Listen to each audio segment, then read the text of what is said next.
first debate over the weekend hill. The economy is expected to expand 2.5% this year. Putting Korea's ties with its global partners on the sidelines of the status UN summit.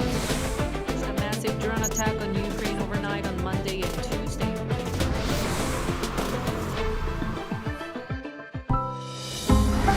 Arirang.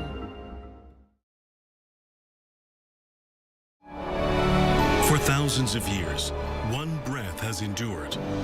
More than a martial art, it is the Korean way of life. Taekwondo, connecting the world.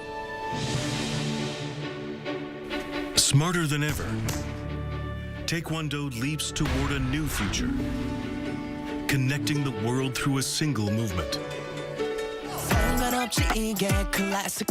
The spirit of Korea meets the boundless energy of K-pop.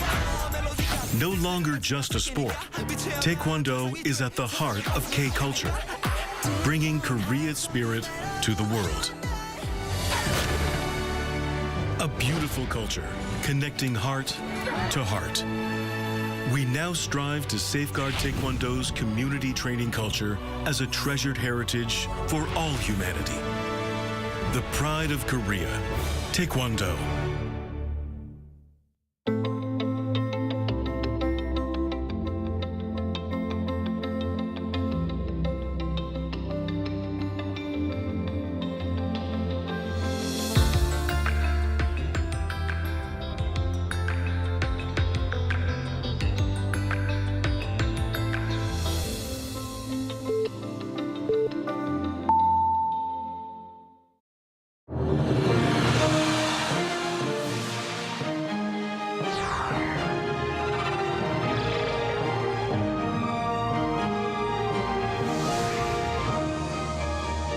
Hello and welcome to our morning edition of Arirang News. We begin with these stories making the headlines at this hour. As the southern part of South Korea struggles with a prolonged drought, a nationwide fire mobilization order has been extended indefinitely to help supply water across the region. The United States has announced that it'll impose tariffs on imports of drones and their components, with the White House saying the country is too reliant on foreign sources of drones. A tariff rate of up to 100% will apply to drones of a certain size or those with national security capabilities, while countries including South Korea will face a 15% tariff. The critical 72-hour rescue window has passed following Monday's devastating earthquake in Colombia. Search teams are still looking for survivors trapped beneath collapsed buildings, but limited access to isolated areas is hampering rescue efforts. We begin this morning here in South Korea. Areas in the southeast of the country are under an agricultural drought alert, with much of the region's farmland affected. A national fire mobilization order has been extended, and officials are hoping that the rain over the weekend could help alleviate the situation. Our An Sung-jin starts us off. Water gushes from a military truck into a dry irrigation ditch. The stream quickly flows toward a parched rice field, bringing much-needed water to crops. Gyeongsangnam-do province in the southeast of the country is struggling under prolonged drought. In Hamanggung County, near the center of the province, the situation is severe. At a reservoir in the county, the lake bed is fully exposed and water levels have dropped to an emergency alert level, where even with the floodgates completely open, there's barely any water left to release. 15 military water trucks had been deployed to keep the farmland supplied, and for the local farmers, every truckload makes a difference. During my 28 years of farming, I have never experienced anything like this. Seeing the water come in gives me some comfort, and I'm so grateful. This operation is part of a nationwide emergency response. A national fire mobilization order had been issued to dispatch emergency water supplies across the region. It was originally scheduled for 2 days until Thursday, with some 200 fire trucks from across the country sent to 14 cities and counties to deliver agricultural water. But now the order has been extended indefinitely. With the extension, the number of trucks will be reduced to 100, but water deliveries will continue in areas where agricultural water is most urgently needed based on local reservoir levels. Rain is forecast for parts of the province over the weekend, with some hope that this can relieve the dire situation and offer a lifeline for the farmers. Fire authorities say they will continue to monitor the weather before deciding when to lift the mobilization order. An Sung-jin, Arirang News. U.S. President Donald Trump has signed a proclamation imposing tariffs of up to 100% on drones and some of their components. The White House announced on Thursday that this measure comes as unmanned aircraft systems are considered crucial to U.S. national and economic security. A 100% tariff will apply to drones weighing more than 25 kilograms at maximum takeoff, as well as those equipped with thermal imaging capabilities. Smaller drones without those sensitive features will face a 25% tariff. Drones and components from Korea, as well as other countries including the European Union, Japan, and Switzerland, will face a lower tariff of 15%, while the UK will face 10% tariffs. The 100% tariffs will take effect on September 3rd, while the 25% tariffs will begin next February. The move is widely seen as a countermeasure against China, which holds a dominant position in the global drone market. Meanwhile, over in Colombia, the death toll from the country's devastating earthquake has climbed to at least 273 as the critical 72-hour rescue window passes. Search teams are still looking for survivors, but delayed access to isolated areas is hampering rescue efforts. Our Lee Seung-jae tells us more. Rescue efforts are continuing in Colombia 3 days after a powerful earthquake, as the critical 72-hour window for finding survivors has now passed. Colombian authorities say at least 273 people have been killed and around 3,800 injured, while 377 remain officially listed as missing. However, a civilian-run missing person database puts the number of people unaccounted for at more than 4,200. Despite the passing of the so-called golden time, when the chances of finding survivors are believed to fall sharply, rescue teams and volunteers are still searching through collapsed buildings and piles of debris. If someone got stuck over there, I'm going over there. Sometimes they don't let me in because I'm not from an institution. I don't have a blue cross or green or red. No, but we, the elders, have knowledge. We know what this is. At some locations, crews have begun removing rubble, even as searches continue, raising concerns that hopes of finding more survivors alive are fading. Rescue operations have been especially difficult in isolated and hard-to-reach areas. In some communities, including areas near the port city of Buenaventura, northwest of Cali, official rescue teams did not arrive until late on Wednesday. Until then, residents were forced to search through the wreckage themselves, in some cases digging with their bare hands in hopes of finding relatives and neighbors trapped beneath the rubble. Authorities say search and recovery operations are expected to continue as the full scale of the disaster becomes clearer. Lee Seung-jae, Arirang News. American billionaire Bill Gates arrived in South Korea last night for talks with political and business leaders on next-generation nuclear energy. Gates, the founder of TerraPower and chair of the Gates Foundation, landed at Gimpo International Airport in Seoul Thursday night. During his stay, Gates is expected to discuss expanded cooperation on small modular reactors and other advanced energy technologies. He's scheduled to meet Prime Minister Han Sung-suk later today, along with business leaders including SK Group Chairman Choi Tae-won and HD Hyundai Chairman Chung Gi-sun. Gates founded TerraPower in 2006 to develop safer and more cost-effective nuclear reactors as electricity demand rises. SK Group is also a major shareholder in TerraPower.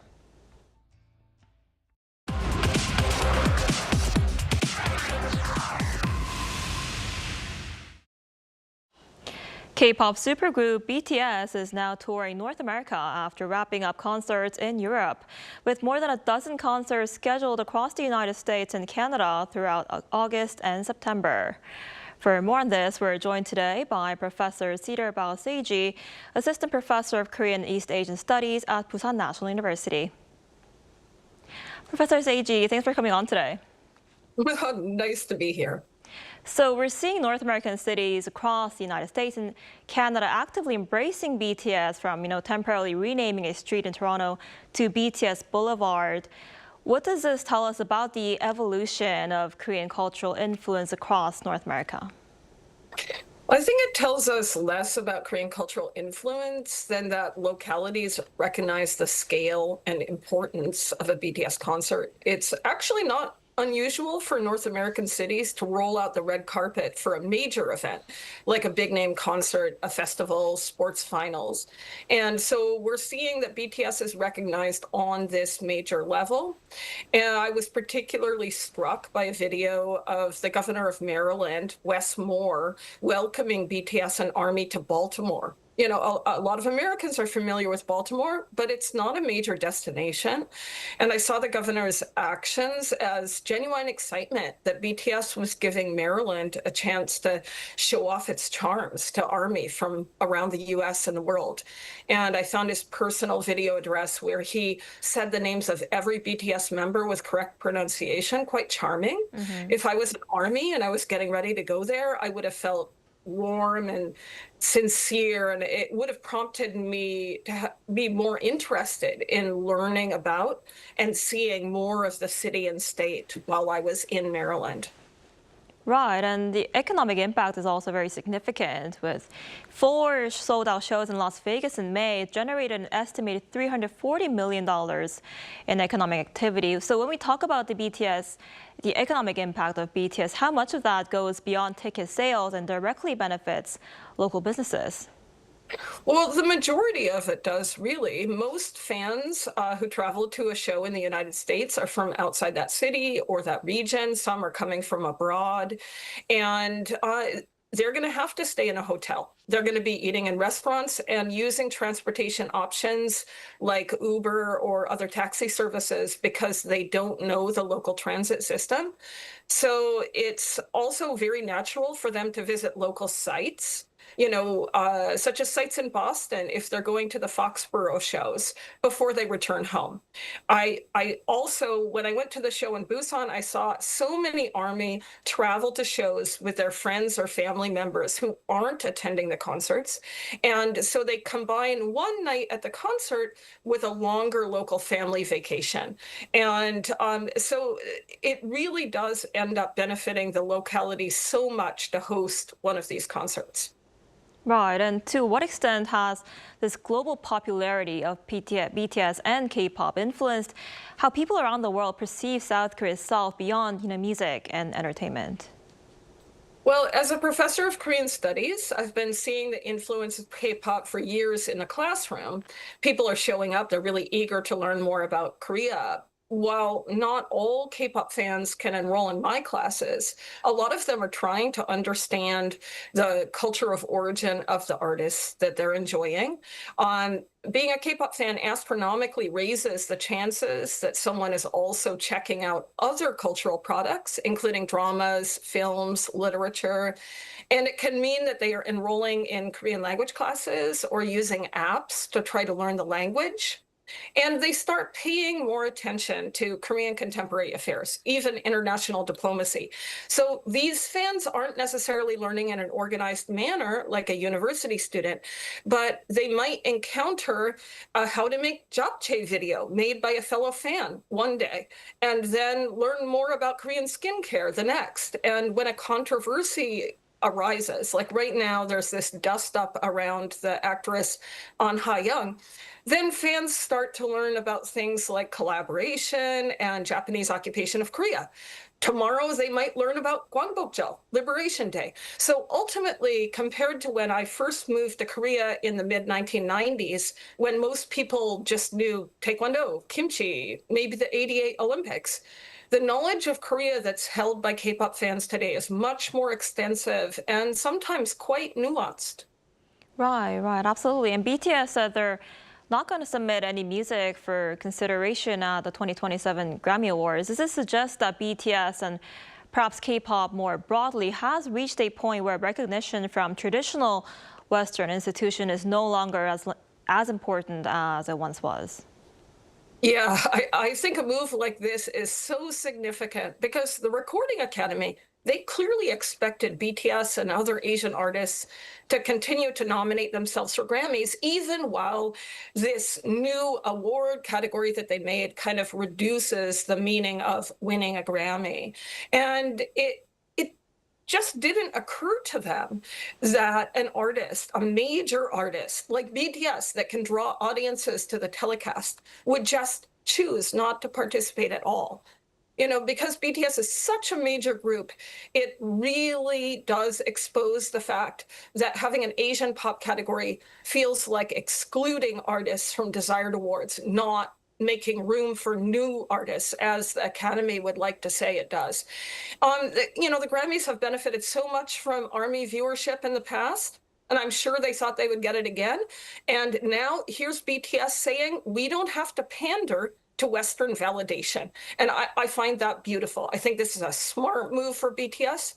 BTS is so big that winning a Grammy only means what they themselves think it means. And so they can say, we don't need this external validation. We don't need you to tell us the value of our music. As long as we like it and ARMY likes it, we're good. Right. All right, Professor Seiji, thank you so much for coming on this morning. We appreciate it. All right, have a great day.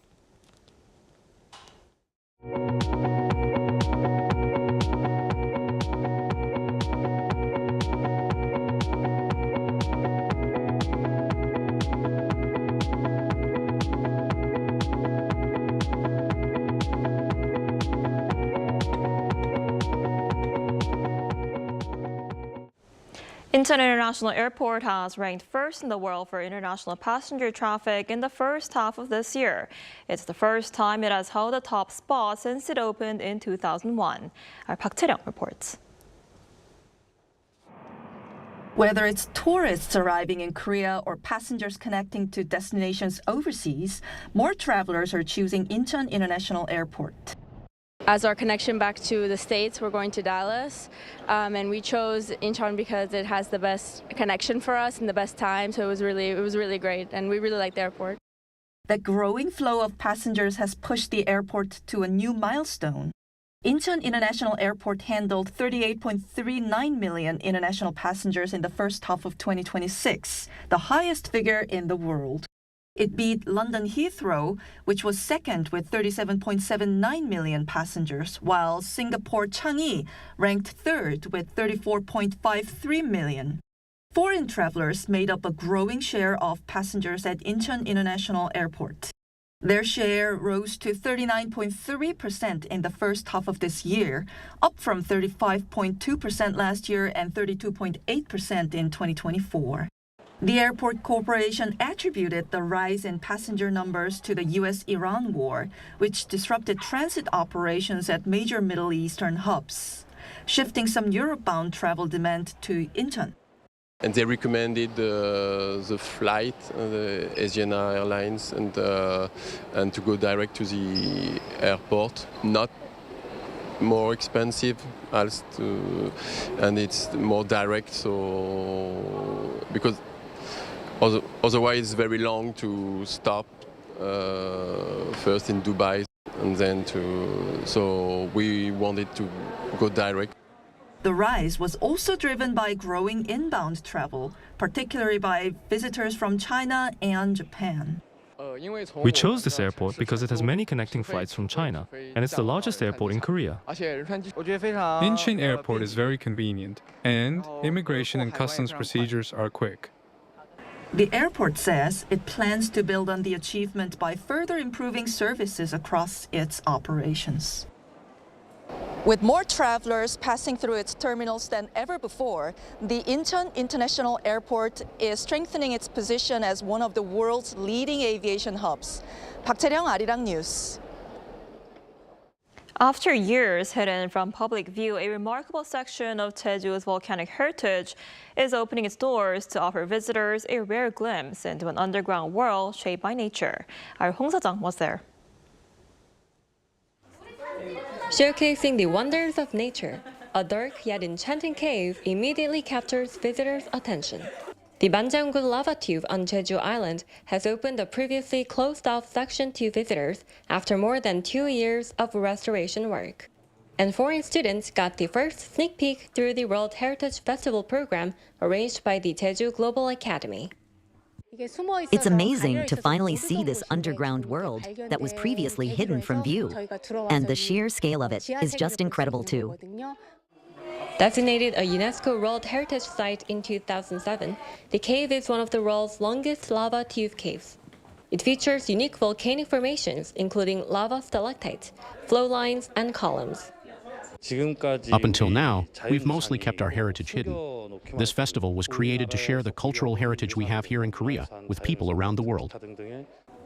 Given its rich history, where it was discovered by a teacher and his young students on Jeju Island 80 years ago, the cave inspired more interest from the program participants. I feel like this is the place that you can experience only here. There is no similar place anywhere, and it also carries this specific charm of Jeju Island. The journey through Jeju's natural heritage continued. Part of the Komunorim lava tube system, Yongamgyu Bridge is a natural lava bridge formed by volcanic activity from Komunorim. As molten lava flowed underground, it gradually curved out a lava tube. When the lava drained away, the hardened upper layer remained, forming a natural bridge-like structure inside the cave. It has so many history and so many things to know about. There is that history, there is that story that many people do not know. So for me, I feel like, oh, this is really impressive. After a temporary opening during the UNESCO World Heritage Festival's Global Academy program, the Manjanggul Lava Tube will open again for visitors to enjoy from October 3rd to the October 18th. 80 years ago, young explorers discovered this cave and opened the door to its secrets. The challenge today is to keep that door open while protecting what lies beyond it. 홍서정, Arirang News, Jeju.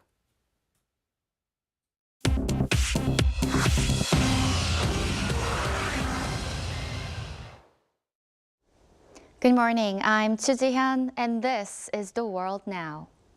In the United States, Defense Secretary Pete Hegseth is rejecting reports of poor conditions aboard a U.S. aircraft carrier. He said on Thursday that the reports were, quote, completely misrepresented. Two military news outlets, Navy Times and Stars and Stripes, reported suicide attempts and falling morale aboard the USS Abraham Lincoln. The ship carries 5,000 people and has been at sea since November 2025. It has been in the Middle East since January, supporting the U.S. war with Iran. Hegseth told reporters on Thursday that the Navy gives every crew, quote, everything it can. A U.S. official said on Thursday another carrier is already on its way to replace the Lincoln. In the United States, a federal trade court has handed President Donald Trump a rare legal win on tariffs. The U.S. Court of International Trade ruled on Thursday that Trump had the power to scrap the de minimis exemption, which lets imports worth less than $800 come in without tariffs. Trump scrapped the exemption in February 2025 for goods from China, Mexico, and Canada using the International Emergency Economic Powers Act. Trump on Thursday called the ruling, quote, a big win. In Hungary and Romania, record low levels on the Danube River are starving nuclear reactors of the water that cools them. Romania shut down its last working reactor on Thursday after efforts to divert cooling water fell short. Hungary is now running its Pax nuclear plant at 25% of capacity. That plant supplies around half of the country's power. Hungary's prime minister said on Wednesday the government would build a submerged dam-like structure to lift the river. 2 barges could be sunk on Friday to lift water levels. In the United States, 5 investors are suing pop star Selena Gomez over a mental health startup that collapsed last year. The lawsuit was filed on Thursday in a Delaware federal court. The investors say Gomez, as one of the co-founders, promised to use her popularity and social media following of more than 500 million people to promote the company Wondermind. The lawsuit said that the investors put $1.2 million into the company in 2022. Gomez and the startup's 2 other founders have not responded to requests for comment.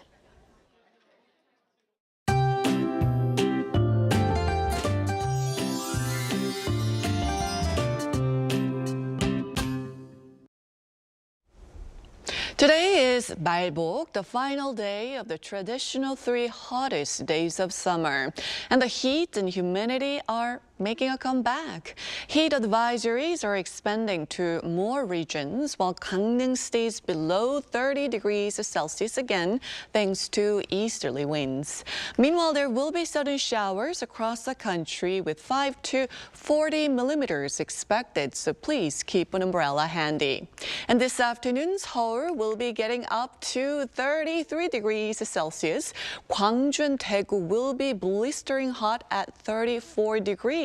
While Jeju Island stays under cloudy skies at a high of 30 degrees. But feels like temperatures in most parts will be higher than the last couple of days. And for Liberation Day tomorrow, passing showers are expected mainly across central Korea, while rain begins in the southern regions, then spreads nationwide through Monday.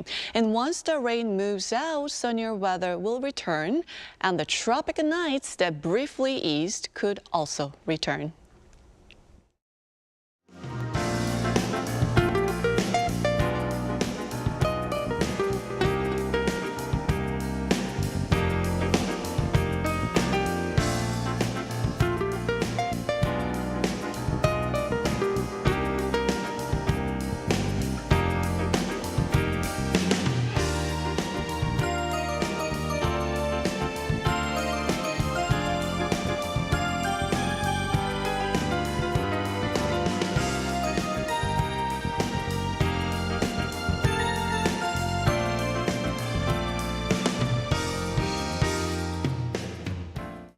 That's all we have for this morning. Arirang News will be back at noon Korea time. Thanks for watching.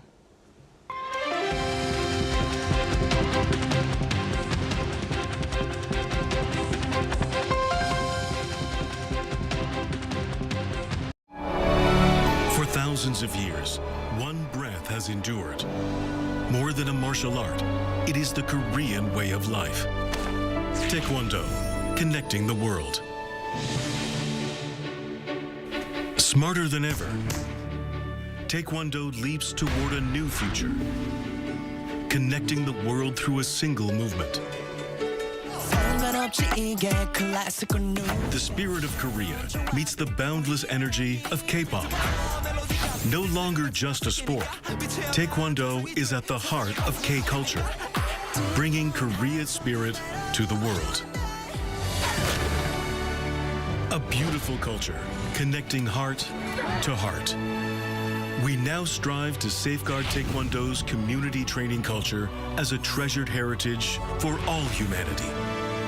The pride of Korea, Taekwondo.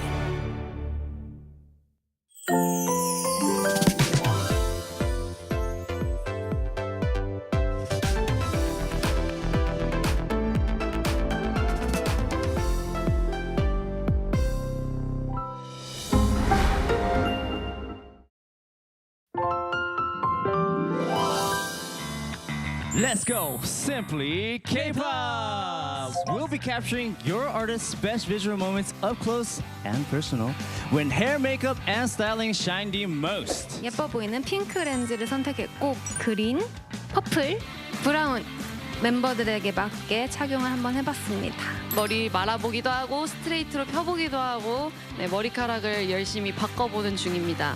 바로 만나보시죠. 뮤직 스타트! In the night, feel like the song I used to hear.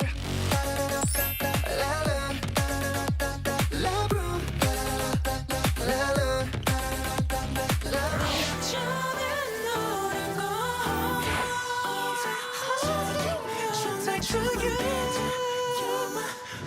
I don't give up.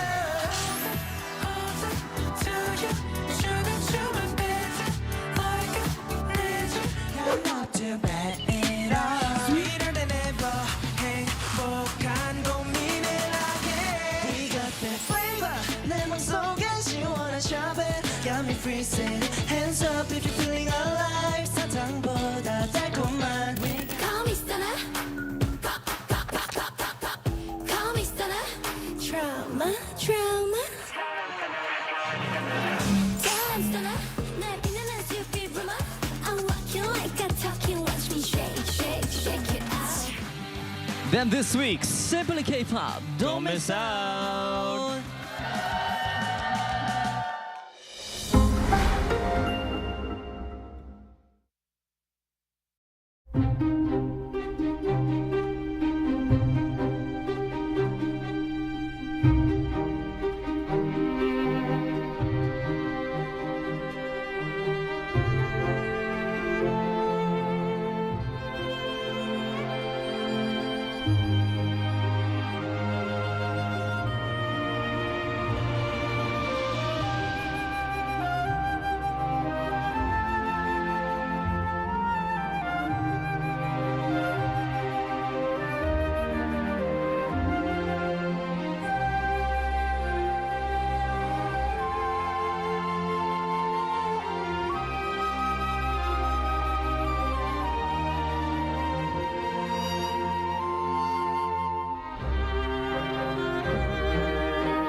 The Korean wave is drawing more fans from all over the world. Local consumer prices continue to hover at the 2% since rate in April. Turning to robots to allow the visually impaired the chance to better indulge in cultural experiences.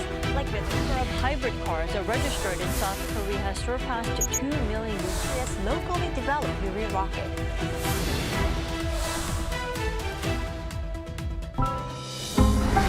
Arirang.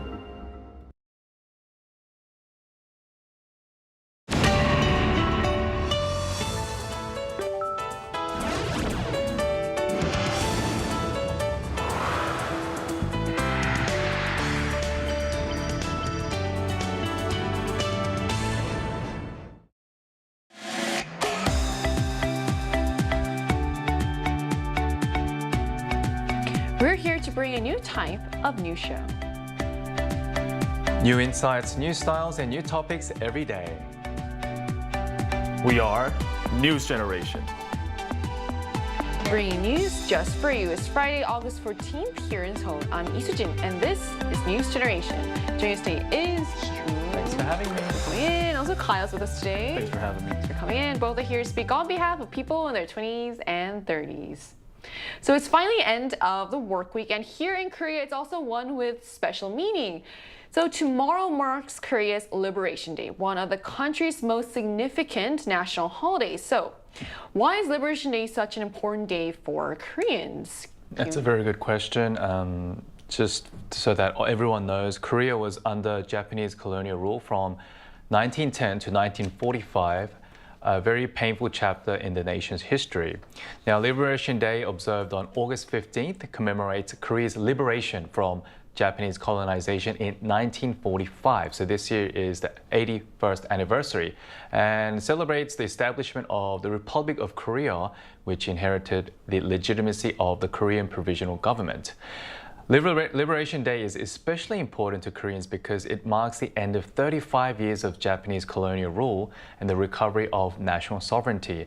And it's not just simply a celebration of independence, but also a day to remember the sacrifices of those who fought for Korea's freedom and to reflect on the country's modern history, because Korea would not be Korea right now if it weren't for our ancestors.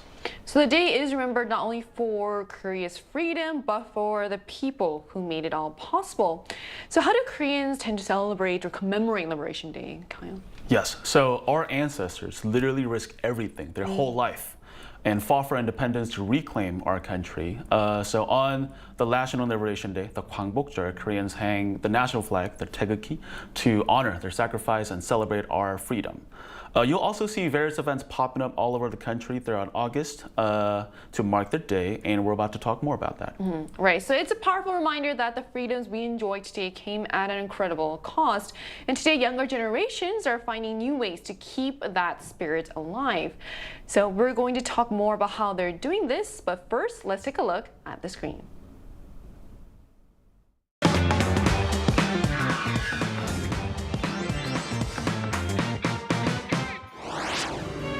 August 15 marks one of the most significant days in Korean history, commemorating the nation's liberation from Japanese colonial rule in 1945. More than 8 decades later, it remains a day to honor the countless independence fighters who sacrificed their lives to reclaim their country's freedom. So today on News Generation, we explore how young Koreans are commemorating Liberation Day, the independence activities drawing the most attention from today's generation, and the debates surrounding the national holiday. Just as you saw in a video, younger generations in Korea are finding new ways to keep the spirits of Liberation Day alive. And technology is playing a surprisingly meaningful role in that. So, how are AI-generated images changing how young people remember history, Kim? It's really interesting to see how AI is actually utilized in this way as well. And it's good to see that. These days, many Korea's MZ generation, they use AI restored photos and videos of independence activists, and it's gaining a lot of attention actually. Now, most of the images we remember of these activists are actually black and white photographs, but AI is now being used to reimagine them in modern clothing, vivid backgrounds, as you can see on the screen, and even with realistic color, and they look pretty cool actually, with those modern clothing. Now, in particular, people are creating AI images that portray independence activists simply just living ordinary everyday lives, just like us today. And it is a way of honoring them, remembering them, and imagining the futures they never actually had a chance to live. Now, many in the MZ generation seem to connect with this even more deeply because so many of those independence activists were around their age when they actually lost their lives. And that sense of generational closeness appears to make the stories even more personal, relatable, and in a sense, it helps them to resonate with the activists from the past. Exactly. And looking at those footage really makes these historical figures feel more relevant and relatable. But AI isn't the only way younger Koreans are paying tribute. So how else are younger Koreans commemorating Liberation Day figures and the day itself today? Yes, so Gen Zs and millennials in Korea celebrate Liberation Day in their own way. For instance, in the 8:15 run, which is a short marathon that young people run 8.15 kilometers to celebrate the day, and their entry fees go to the foundation that support the descendants of Korean independence fighters. And also the merch featuring the oldest Korean flag, 대니 태극기, or the and pastries that have the shape of Korean flag, 태극방, to celebrate the day, also huge hits. So it shows how young people prefer experiencing Liberation Day in a meaningful way rather than just taking a day off. So it is fascinating to see remembrance become something people actively experience. In fact, some independence activists continue to inspire generation after generation even now. So which particular independence activities, so we saw some of them that were reimagined with AI earlier. So which of them are resonating the most with younger people these days? One of the most prominent figures is Anjungun, a well-known Korean independence activist. Now, he took part in armed resistance against Japanese rule, and in 1909 assassinated Japanese statesman Ito Hirobumi at Harbin Railway Station. An was later executed at just 30 years old, and his story has continued to be retold through popular culture, including the film Harbin, or Harbin in Korean, and the musical Hero, Yeongung in Korean. And as a result, he has become a particularly familiar historical figure among younger Koreans, I guess especially more younger male Koreans. And 30 seems quite young, so... 6 years younger than me. Do you know any other figures that are getting attention these days? Yes, I would say Yu Kwan-sun is one of the most iconic independence activists of Korea. During March 1st movement, she was arrested for leading a peaceful protest and tragically passed away in Seo prison from severe torture, unfortunately. Her legacy is still honored through tribute songs and movies. What really hits home for Gen Z and millennial is that she was only 17 when she passed away. And it's so inspiring to think that someone even younger than them sparked such massive movement and left her name on history. And I think it helps people to truly empathize with immense hardships that she had to go through. Right, and if you actually visit Seo prison, you can see what she actually has looked like. A lot of the photos that we see these days of Yu Kwan-sun, for example, was after she was beaten. And so then going to these Seo prisons can really help really see what they went through and what it was like for them. So to learn more about this, we're actually going to speak to a professor from the Department of Korean History, and that conversation is coming out right after a break, so don't go anywhere.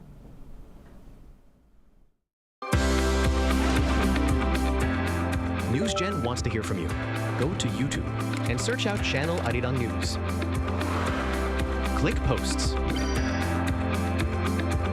and cast your vote in the poll. Make a new type of news with us.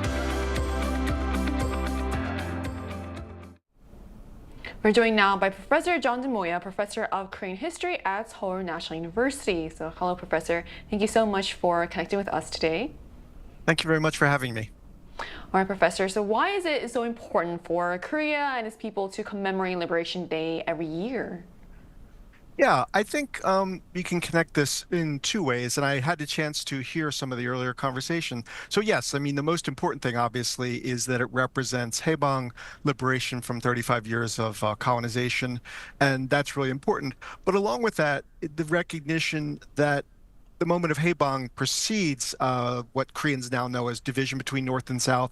So it adds, I guess, more of a sense of unification and happiness when you recognize that August 15th is also celebrated in a place like North Korea, even though it has a very different political system. And also, the second thing, because I mentioned too, is to recognize that while it's not recognized specifically for Korean liberation, many other parts of East Asia also celebrate August 15th or similar celebrations because they also were obviously liberated from Japanese colonialism because the empire had a very great extent. So I guess by putting those two things together, recognizing that Koreans were more united, obviously, before the political controversies of the late 1940s, and that other East Asians are involved, you get a sense of a more unified spirit pushing back against Japanese colonialism in a way that stands in contrast to the political tensions of the region today. Thanks for that response, Professor. Now, I mean, Professor, as you lecture, you get the chance to interact with many younger people. So have you noticed a shift in how younger generations engage with Korean history? Yeah, I can say a couple of examples. I'll try. Basically, I would think, particularly since 2020, COVID, and then coming out of COVID, I feel that students, both the Korean students and also the international students who attend the university, are more invested in the sense that they've always been interested in history, but I think they are more interested in trying to bring history to bear upon some of the controversies and issues they face in their own lives and to try to understand their place in the world. So, I mean, the one quick example I would give, and it's not necessarily a great example in terms of what it says about Korea, but it's very interesting historically, is the 2021 Olympic controversy with I apologize, I'm blanking on her name, but the Korean female medalist who had very short hair. And it became kind of a gender controversy in Korea about her role.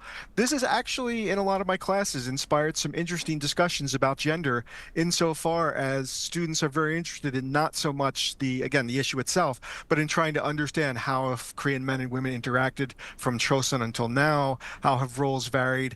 And obviously it's my job as well to try to get them thinking historically and not just, debating and kind of pushing back against each other. So I think particularly coming out of COVID, students have been much more interested in trying to figure out their place in the world and what tools they can bring, history being one of them, to understand how they fit in the world. Thanks for the great insight, Professor. Then from now on, what more can be done to help young Korean people to develop a deeper understanding of Korean culture? Korean history. My bad. Sure. I think the Korean government is doing a wonderful job with some of the things, and then I'll suggest things I could think for the future. I mean, the one thing I've been involved in not directly because I'm a university professor, but they run the National History Day contest I think it's sometime in the spring, February or March.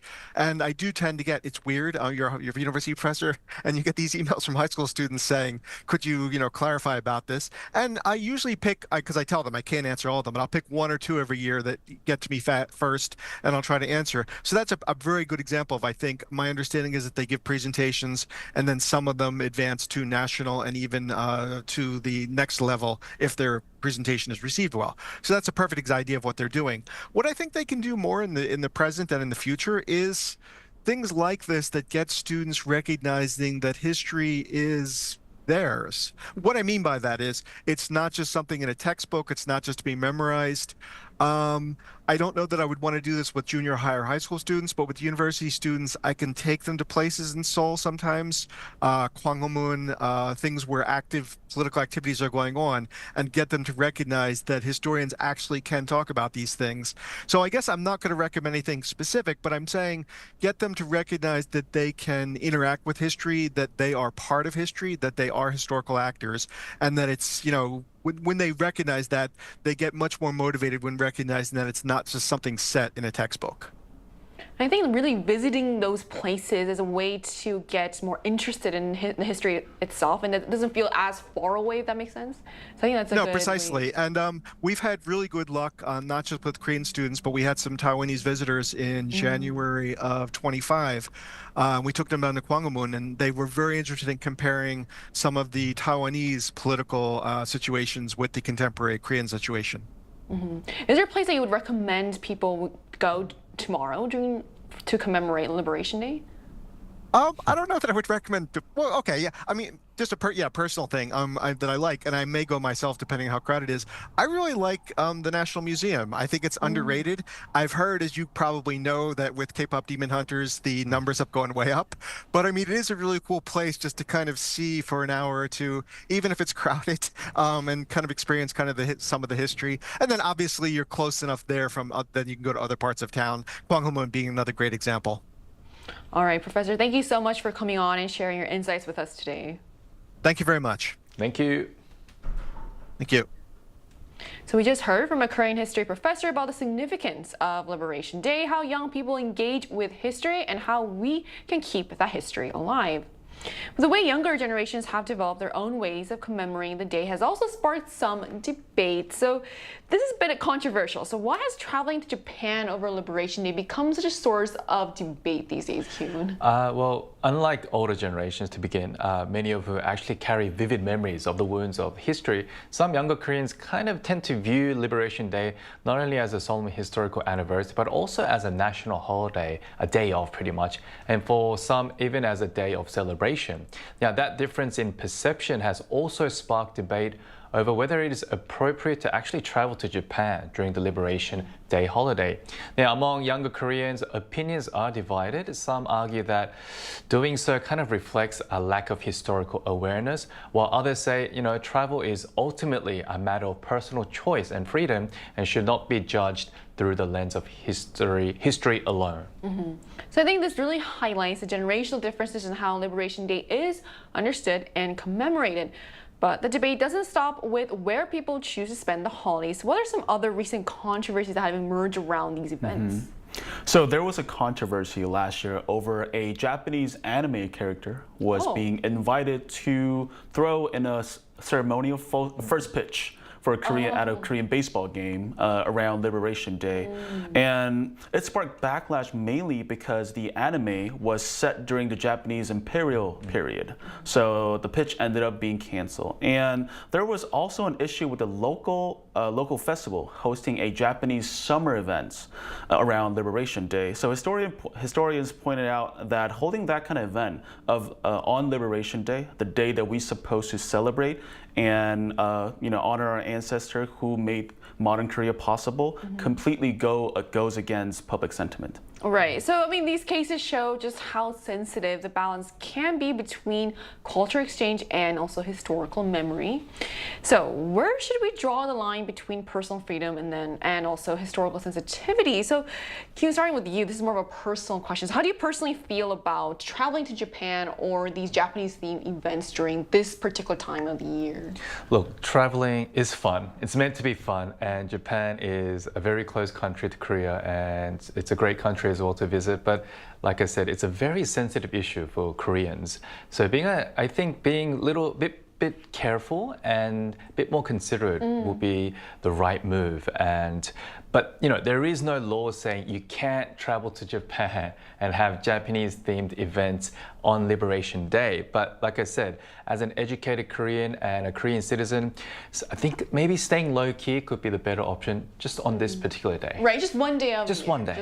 What are your thoughts on this, Kyle? I think I'm on the same page with Ki-hoon is that I'm not saying that we should not ban Japanese travel or should not enjoy Japanese theme events like it, but we have 365 days a year. We have 11 other months to enjoy that. And then I think the August, the month, is the one that we're supposed to honor our ancestors who made modern Korea possible. So it just makes sense to me that we can just put those kind of events. Let's just hold for a little bit. And then just, we can just definitely choose different days. I think that's a good point. We're not saying this particular time of the year. So ultimately, Liberation Day is about remembering the past and also deciding how we carry that memory forward. So what are your then ideas of how to spend Liberation Day, Hyun? I haven't actually really decided what I should do tomorrow, but to be very honest, I actually looked deeper into the details of Liberation Day. Thanks to News Generation and Arirang TV, because we're covering it so comprehensively in the right way. And I do admit national holidays are days off for people to rest pretty much, take a day off work.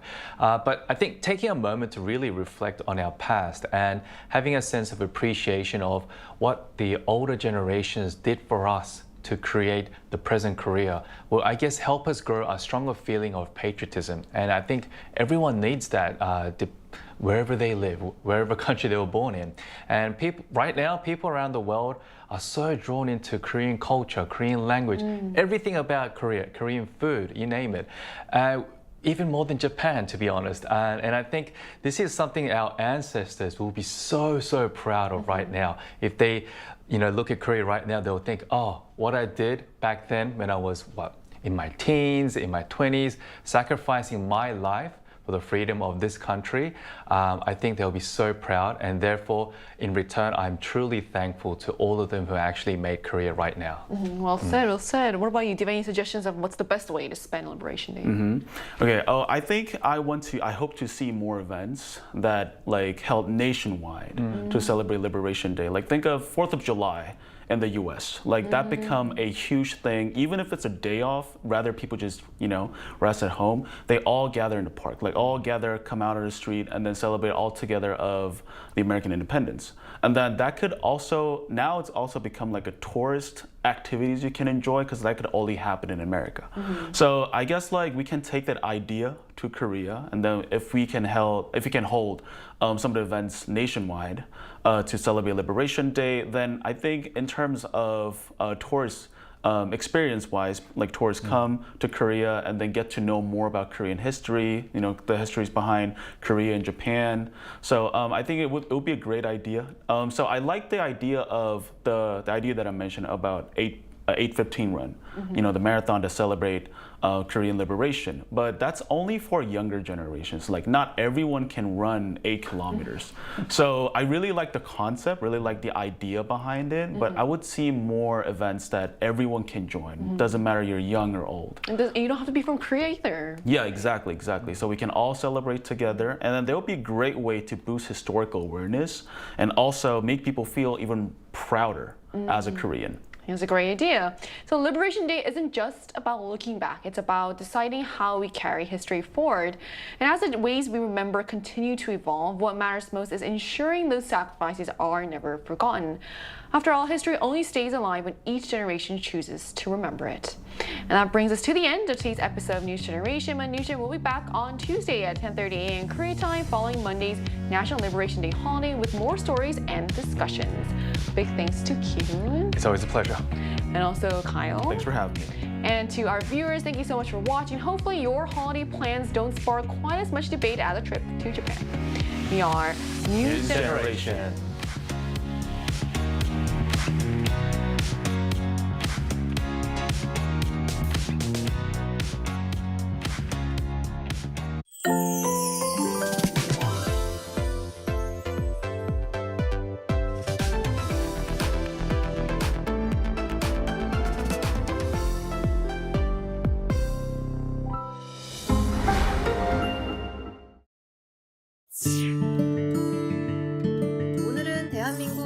행정부를 이끌었던 김구 선생님의 백범일지를 살펴볼 거예요.